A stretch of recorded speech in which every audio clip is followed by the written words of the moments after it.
New today, North Korea has set a date for the dismantling of its main nuclear weapons testing facility.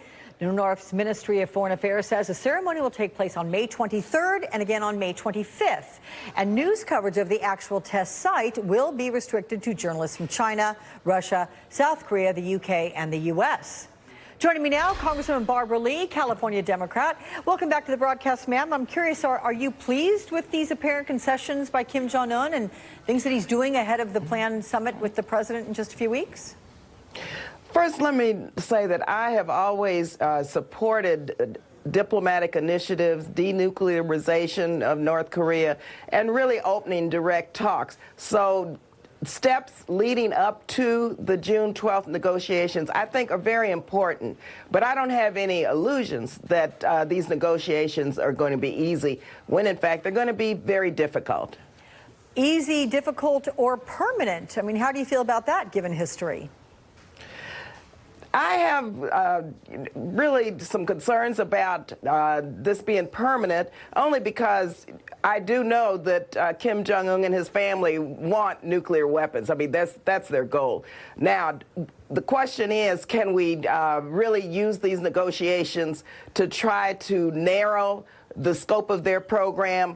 I'm very concerned about our negotiations right now, given what we have just done as it relates to Iran by pulling out. And so the timing of this pulling out of the Iran deal is very curious to me, and I think really does not bode well for us coming up with some agreement with North Korea. But I'm very pleased that the direct talks are moving forward.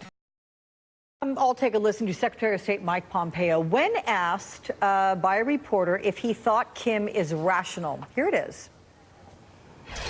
You asked about my conversations with Chairman Kim. This question sort of undignified as irrational. Yes, we had good conversations, substantive conversations, but good conversations. There's some videos that have been released. You can see our conversations were warm.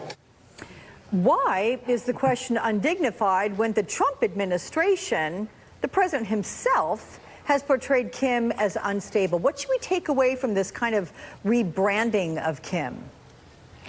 We should really understand that the rebranding of Kim is really, I think, quite frankly, a ploy. You know, we have a president who changes his mind each and every day and really, I think, is not quite prepared going into these negotiations. And so I would hope that the name calling would stop and that the efforts are forthright on behalf of both sides so that we can begin the path toward denuclearization. I have been to the demilitarized zone. I know the dangers of nuclear war as well as conventional warfare. And so let's hope that both sides come to some agreement. But I am very worried and very chagrin when it comes to the Iran deal and what we have done as it relates to our pulling out and not keeping our word. I want to ask you more about that because I know that you've joined 7 fellow Democrats on a statement on this withdrawal from the Iran nuclear deal, and you're saying that the president has manufactured an international crisis, I believe, that risks armed conflict. Do you really see the U.S. heading to war with Iran? First, this is one step in heading to war with Iran. I'm very concerned because, first of all, the International Atomic Energy Agency has verified 10 times that Iran was complying with the JCPOA. So they were keeping faith in terms of this agreement to stop their nuclear program. Once we pulled out, we have to rely now, Alex, on the Europeans to help prevent war from taking place in the future.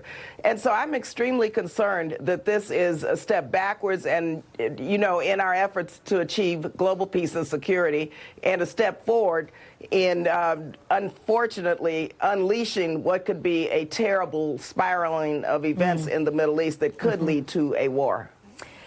I want to switch gears here, ask you about the White House handling of the insensitive remarks about Senator John McCain, who obviously is battling brain cancer. Do you think there is a decency deficit in this White House, and is it the president's job to set the tone?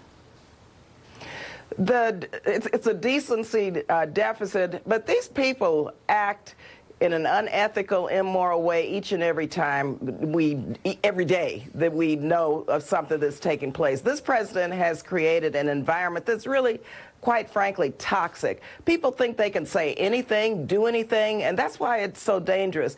And my heart goes out to the McCain family. Why in the world would anyone have even these views, about Senator McCain? And why in the world would they even think to say something like that unless they're trying to create an atmosphere where they can, begin their own agenda publicly about Senator McCain? I think it's despicable, and I think it's just who they are. And it's because Donald Trump is who he is. I'm just about out of time, but I know I want to get quickly to what you and House colleagues are doing, voting on the GOP farm bill next week. That one's that proposes the cuts to the SNAP food stamp program. The president wants to slash, $15 billion in funding health insurance program. How many people would be affected by this, and what are the Democrats going to do about it? We're fighting back against this farm bill because we have over 200 and some thousand children who would lose access to nutrition assistance through their school programs. 2 million people will lose access to SNAP benefits. And I have to tell you, I was on food stamps during some very difficult times in my life. It's a bridge over troubled waters. The majority of people on food stamps, they have this actual work requirement that they want to put forth. They're working, they're either disabled, they're children, or they're seniors. So this again shows who they are. This is immoral, it's unethical, and personally, as a person of faith, I think this goes counter to everything that I believe in, that everything this country is about. And so hopefully Republicans will understand that this is wrong, that we need to stop this farm bill from coming forward, and we need to go back to the drawing board and create a farm bill that is worthy of everyone in America in terms of the provisions that we all can agree on. But this one here needs to be defeated. Well, good luck to you on all of that, and thank you so much for joining me, Congresswoman Barbara Lee from California.